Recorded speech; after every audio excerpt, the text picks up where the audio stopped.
Hello friends, welcome to my YouTube channel. In this video I will show you how to split cells in Excel. Okay, so if you are using Microsoft Excel and you want to split any cell, you can easily do that by watching this video. Here you will see this is year.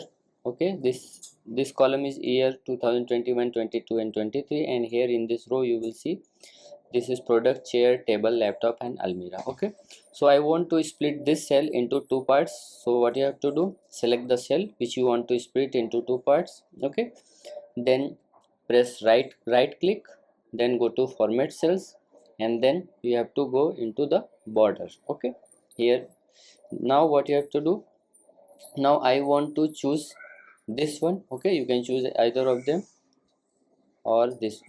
I want to choose this one. No, I want to choose this one. Okay, then click on OK.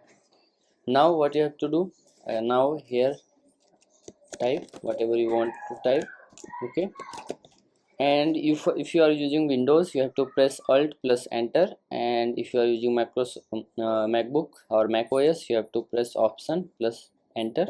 Okay, then write other name and Mac here.